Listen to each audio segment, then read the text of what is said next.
Gente, a gente tá aqui porque tá rolando uma série de informações que não se verificam na internet sobre um assunto muito sério. Exato, e a gente se viu envolvido nessas coisas todas e a gente tá fazendo esse vídeo pra esclarecer algumas coisas. O que aconteceu recentemente é que o Nando Moura, do canal Nando Moura, fez um vídeo criticando a gente por vários tweets que a gente fez. A gente achou que isso merecia uma resposta, muito porque a gente quer ajudar a informar as pessoas que estão assistindo a gente. A resposta aqui vai ser uma resposta direta às perguntas que o Nando fez, tá bom? Sem treta, sem discussão, é só um esclarecimento mesmo. Então vamos pra primeira. Leon Oliveira Martins, eu vou te fazer uma pergunta. Que paralelo você consegue fazer entre Hitler e os ícones da direita? Por exemplo, Ronald Reagan, Winston Churchill, Margaret Thatcher. O Adolf Hitler, ele é igualzinho o Bolsonaro? Ou o Adolf Hitler é igualzinho ao Donald Trump? Me responde com sinceridade. De fato, eu não vou conseguir apontar nada semelhante entre o Hitler e essas pessoas da direita que você falou. Porque o Hitler é um totalitário, essas pessoas são democratas. Mas a lógica também funciona para a esquerda se for o caso, porque esse é uma falsa equivalência. Eu posso falar 3 nomes da esquerda: Barack Obama, Justin Trudeau e Tony Blair. O que eles têm a ver com Stalin? Então o Stalin não é esquerda?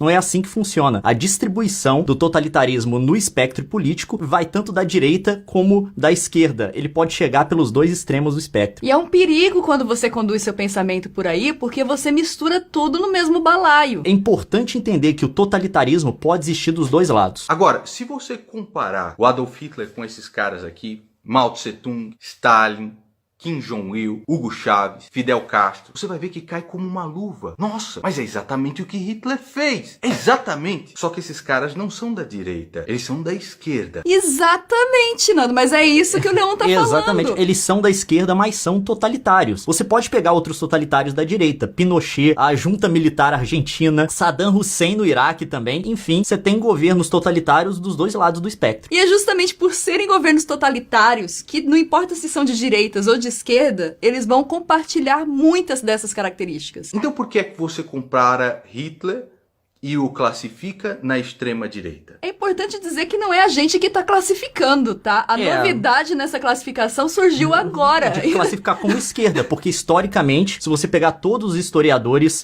desde o fim da guerra, eles vão colocar o Hitler no espectro da direita. E não existe esse questionamento no meio acadêmico. Não. Essa discussão existe só na internet. Tá na internet. E o que difere um totalitarista de esquerda e de direita é a filosofia básica que vai formar o pensamento político dele. As características de direito do nazismo são bem claras. É um sistema antimarxista e antipolítica de classe. Ele não acreditava numa das concepções fundamentais do marxismo, que é a divisão da sociedade em classes. O que o Hitler queria era uma unificação nacional, territorial e racial. A política racial era muito mais importante. E ele também abominava, obviamente, o universalismo do marxismo. O marxismo quer se expandir, todo mundo é proletário, todo mundo em todo lugar. Aqui não, é o povo alemão. O povo alemão é o centro das coisas, todo o resto existe em função dele. Aí vão perguntar, da onde vocês tiraram isso? A gente vai falar disso quando eu vou falar dos historiadores lá na frente. Aguenta aí. E lá, né, no Twitter, completamente revoltado, ele começa a comparar a economia do período militar brasileiro com a economia de Hitler. Puxa vida. Isso não é uma comparação, Isso não é? Isso eu não vou explicar a história. É que o pessoal tava me tweetando dizendo que a direita acredita no Estado mínimo. É um dos pontos de direita, o Estado tem que ser pequeno. E eu queria dar um exemplo de um governo de direita que não tinha um Estado pequeno. O governo militar brasileiro, independente do que você pensar dele, positivo ou negativo, você tem que concordar que ele não tinha um Estado pequeno. Era um governo de direita que regulava investimento, regulava preço, criou o Banco Central para poder regular a moeda, tirou essa função do Banco do Brasil e tirou a autonomia do Banco Central na mesma gestão. Então, tipo... E é um governo de direita. E é um governo de direita. E é um Estado grande. E é importante a gente contextualizar a informação, Nando. Sim. Esse não é um traço definitivo da direita. Isso não, que a gente precisa deixar isso muito muda. claro. Existe não é o DNA direita dela. estadista também, tá? O Nando interrompe o pensamento dele, o raciocínio dele, para fazer algumas críticas pessoais. E ele usa um tom de questionamento da capacidade pessoal do Leon, da formação do Leon. A gente entende isso como uma crítica pessoal que não tem a ver com o tema de fato. E a gente não vai dar resposta a isso. Então vamos partir objetivamente para a resposta do que foi questionado com relação às informações sobre nazismo ser de direita ou de esquerda, beleza? Mas agora vamos continuar no argumento que a gente está tratando, vamos passar para as coisas que ele usa para validar o ponto dele que Hitler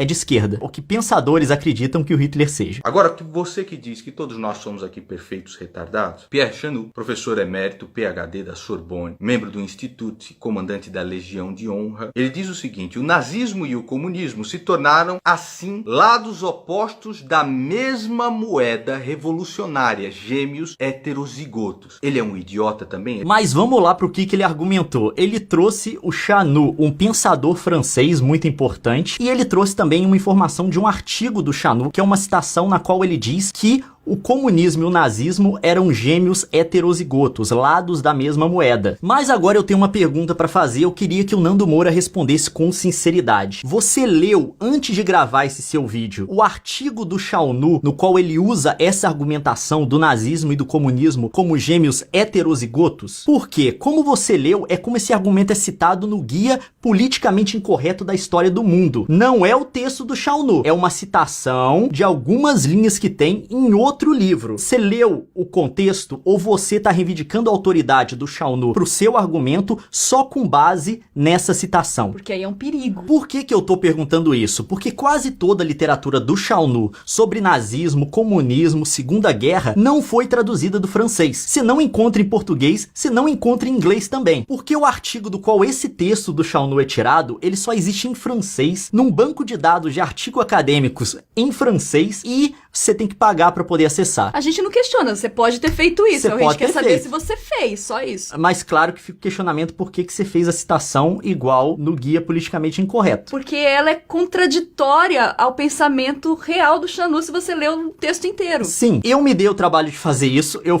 comprei o raio do artigo, procurei o artigo primeiro, de onde vinha essa citação, comprei e li, e ele não diz absolutamente nada sobre o nazismo ser de esquerda. Nenhum ponto. Então o que o pensamento completo dele fala de fato, Leon? O que ele tá questionando é a busca da mudança política por meio da guerra e do caos. E ele vai atacar diretamente o regime comunista da União Soviética, comparar com o nazismo, comparar também com a Revolução Francesa. Tá, mas o que na completude do pensamento ele tá falando de fato? Não tem absolutamente nada a ver com esse debate que a gente tá tendo aqui. Ele não entra no mérito nenhuma vez de direita e esquerda. O que ele tá contestando é a busca de mudança política no processo histórico por meio da guerra e do caos. E ele vai focar muito na ação da União Soviética durante a Segunda Guerra. Ele diz que a grande inspiradora disso tudo, a primeira coisa histórica que mostrou essa possibilidade de você buscar a mudança por meio do caos, foi a Revolução Francesa, que funcionou de inspiração ou de modelo para a Revolução Bolchevique, que foi aquela que trouxe a União Soviética, o socialismo, para a Rússia depois da Primeira Guerra. Então, quando ele usa essa figura do gêmeo heterozigoto, na verdade ele tá dizendo o seguinte: são dois movimentos que surgiram na mesma época, por isso são gêmeos, nasceram na mesma época, mas são só diferentes. Que tem DNAs diferentes, é um argumento muito interessante que ele traz. Porque ele coloca o comunismo leninista e stalinista exatamente no centro do processo que se iniciou na Segunda Guerra de uma nova mudança política por meio do caos e destruição. E ele explica que toda a estratégia do Lenin, que o Stalin implementou, que ele aprendeu com a Revolução Francesa, com a Revolução Bolchevique, era que eles tinham que fazer um pacto com a Alemanha de não agressão para a Alemanha ser um agressor no Ocidente. Eles queriam uma Alemanha atacando França e Reino Unido, e eles acreditavam no equilíbrio de força e queriam uma destruição mútua, para eles terem nesses países um cenário muito parecido com a da Rússia na Primeira Guerra, na qual a Revolução Bolchevique venceu. Mas em nenhum momento ele fala que eles compartilham o mesmo pensamento comunista, socialista. Não, mesmo porque a ideia do Hitler, o Hitler aceitou o acordo porque queria adiar a guerra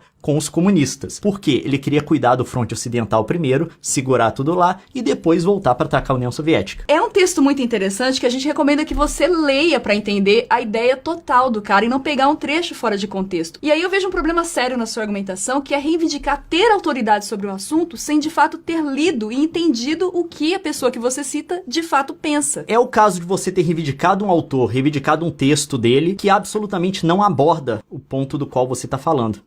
Então, enfim. O Richard J. Evans, PhD pela Oxford, Hamburgo, uma simples venda, diz o Richard J. Evans, exigia 40 papéis diferentes no nazismo e ainda precisava se submeter à extorsão dos membros do partido. Também concorda com a opinião. Eu não entendi onde que ele concorda com a opinião. Desculpa, realmente eu não entendi. Você acabou de fazer uma citação que, precisava de 40 documentos para exportar um treco da União Soviética logo comunista. É a mesma coisa que eu falar, eu estou segurando uma garrafa d'água, logo meu cabelo é laranja. Não tem conexão. Não tem relação com o fato. Mas aí que tá o problema. Eu fui procurar de onde saiu essa citação. Foi do mesmo suspeito. Ele tirou do Guia Politicamente Incorreto da História do Mundo. Ele tirou a citação e não conferiu o autor. Original. E o autor, tipo, ele é diametralmente oposto de tudo que você acredita, Nando Moura. Desculpa, tá? Vamos lá. Se você tiver muito dinheiro porque o livro é caro, todo mundo pode ler o Richard J. Evans, porque tem um livro dele em português, A Chegada do Terceiro Reich. E eu vou ler algumas citações do livro aqui, na qual ele trata o nazismo como de direita. Na verdade, aparece no livro inteiro. Ele usa o termo extrema-direita, far-right, no inglês, à torta e à direita no livro, para poder se referir ao Hitler e ao nazismo. A minha versão do livro tá em inglês, eu traduzi as citações e eu vou colocar com referência para quem quiser encontrar na edição de Kindle. Quer ler? O nazismo inicial, portanto, como a miríade de movimentos competidores da extrema-direita nos imediatos anos pós-guerra, pertenceu firmemente a esse contexto da ascensão do fascismo europeu. Agora falando sobre a candidatura do Hitler na eleição de 32, que levou ele ao poder em 33. Sua candidatura transformou as eleições em uma competição entre a direita e a esquerda, na qual Hitler era inquestionavelmente o candidato à direita,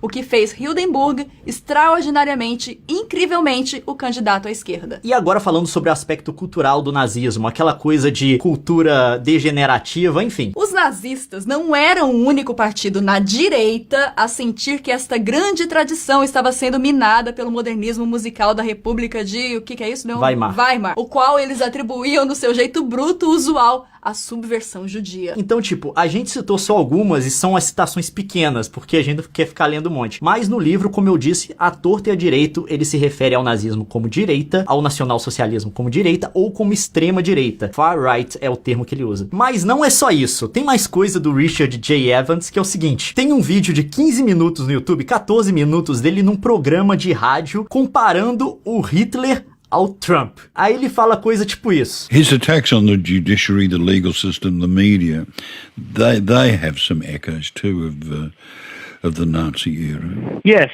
you can see echoes there. I mean, so neither Hitler nor Trump, I think, have any respect for the established institutions of the state. A gente vai deixar o link aqui pra você ver tudo que ele tá falando, tá? Tá em inglês, mas se você fala inglês, você não vai ter problema com isso. Mais uma vez, a reivindicação de autoridade de um autor, e dessa vez não é o caso do outro que não tocou no assunto. Esse reivindica o exatamente oposto. Então...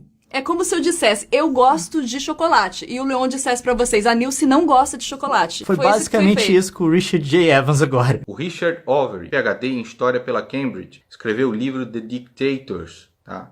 Fellow of the Royal Historical Society, Fellow of the British Academy, Fellow do King's College. Ele também concorda com essa opinião. Ele é um retardado também, ele é um terraplanista. Ele diz, um dos elementos ideológicos fundamentais é a ciência econômica para o socialismo e a biológica para o nazismo. É o seguinte, em relação a esse autor, eu não sei de onde ele tirou essa citação. Não foi do Guia Politicamente Incorreto sobre a História do Mundo, tá? Eu não encontrei, então não tem como eu comentar porque eu não sei o contexto. Ele pode estar tirando de contexto, como tirou a citação também do Shaunu que a gente falou no início. Ouça de novo esse trecho do que você fala. Um dos elementos ideológicos fundamentais é a ciência econômica para o socialismo e a biológica para o nazismo. Não faz sentido, não tá ponto. Fazendo sentido. Você não tá Provavelmente, se isso é uma citação de fato, a frase deve ser maior e deve ter algum sentido aí. Mas o jeito que foi dita...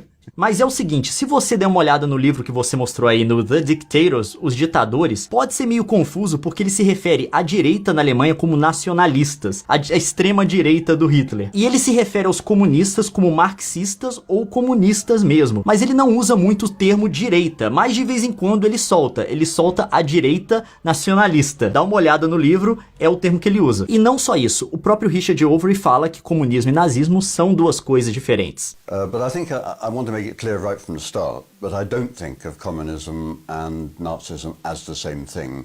They are fundamentally different ideologies. A gente não tá negando que os dois se pareçam, não, tá? Os dois são totalitários. Mas um veio pela esquerda do comunismo, outro pelo nacionalismo, que é o termo que o próprio overusa. Mas assim, o livro que você mostrou, dá uma olhada nele, ele se refere à direita como nacionalista, em oposição aos comunistas e marxistas, ele usa o termo também direita nacionalista no livro, então tipo, ele não corrobora o seu ponto, ele definitivamente não corrobora. Tatiana Bushuyeva, que escreveu Red Army and Wehrmacht, How the Soviets Militarized Germany.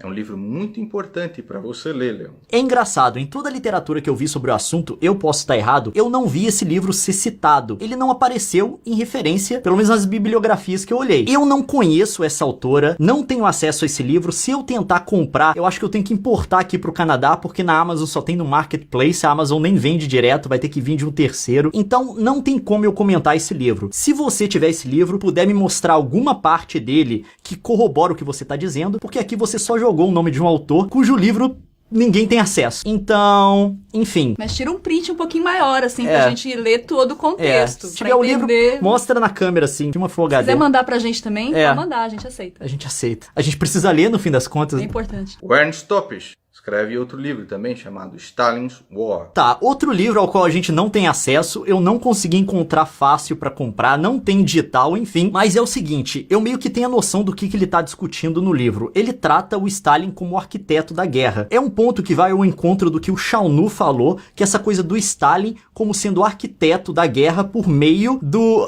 pacto Ribbentrop-Molotov, que é basicamente soltar... É o pacto de não agressão, tá? A gente falou que não ia ter palavrão nesse vídeo. É o pacto de não agressão da União Soviética, que tipo assim, que era a ideia de soltar os cachorros nos outros países pra causar caos. Eu acho que ele passa por isso, mas até onde eu sei, ele não faz em nenhum momento o argumento que o nazismo seja de esquerda. Eu precisaria ver isso no livro. Importante. O grande culpado, plano de Stalin para iniciar a Segunda Guerra Mundial, do Viktor Suvorov. Esse Viktor Suvorov fala uma coisa parecida, só que diferente com o do autor anterior. Pra ele, já tinha um plano soviético, até onde eu sei, pra atacar a Alemanha em 41. Mas tem um porém, uma coisa que você tem que observar é que ele não é um especialista na área. Ele é um cara normal que decidiu escrever um livro de história, tipo ele não estudou história. Ele não estudou, não tem formação em historiografia e tal. Não é demérito pro cara, o livro dele pode ser uma leitura muito interessante, mas é bom tomar aí com uma dose de sal. Ter isso em mente quando você for ler as coisas que ele escreve. Porque academicamente ele não é um livro trabalhado na academia. Ele não é um... Você já leu esses livros, Leon? Bem, acho que eu disse que eu li e que eu não li, né? Você já leu esses livros? Você ter citado o Richard J. Evans. Mas você não pode ensinar aquele que não quer aprender, não é mesmo, Leon? Chegamos em um ponto em que nós concordamos. Qual que é o problema, né? Eu vi muitas pessoas falando, por que vocês estão batendo nessa tecla? História é uma coisa que a gente conhece pra não repetir. Governos totalitaristas causaram muito mal pra muita gente. E entender como eles nascem e o funcionamento deles é importante pra evitá-los. Só por isso que a gente tá insistindo tanto nessa questão. E a falta de reconhecimento de que um sistema totalitário pode surgir também da direita abre espaço para que ele surja. Se você estiver esperando o golpe vir só da esquerda, quando ele vir da direita, você não enxerga. Em nenhum momento a gente negou ou a gente defendeu o totalitarismo de esquerda. Isso não passa no nosso discurso, tudo ruim. Não, passa para mim, na nossa o fala. regime stalinista foi infinitamente pior que o nazista. Infinitamente não. 3 vezes mais? Foi 60 mil. É o número de mortes que ele causou a mais. Mas isso não muda o fato do perigo agora, que está se mostrando agora, do florescimento do neonazismo nos Estados Unidos. É só isso que a gente levantou como uma preocupação nossa. Isso não pode sair do contexto. Exato. Porque senão você muda todo o discurso.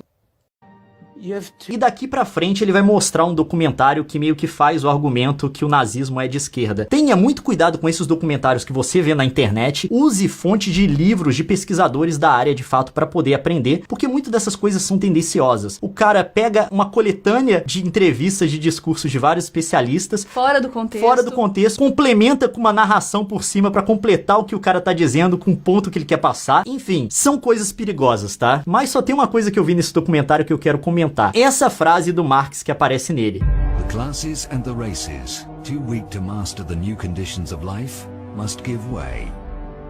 They must perish in the revolutionary Holocaust.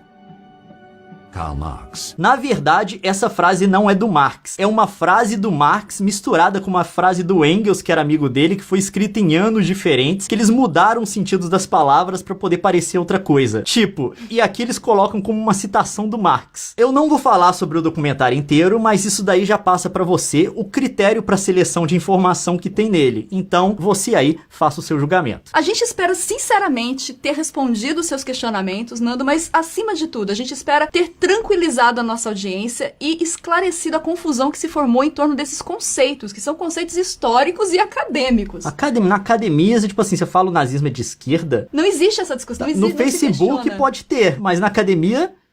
E foi isso que o Leon falou. E tipo, eu concordo com ele num ponto. Se você que tá assistindo isso quiser saber mais sobre nazismo, dá uma olhada na obra do Richard J. Evans e também do Richard Overy, que são os dois autores que acho que aí a gente tá de comum acordo, porque nós dois citamos. Leia e aprenda um pouco mais. Eu acho que vai ter muita coisa esclarecida pra você. É melhor do que ler em post de Facebook e em meme de Twitter, eu garanto. E vídeo de internet.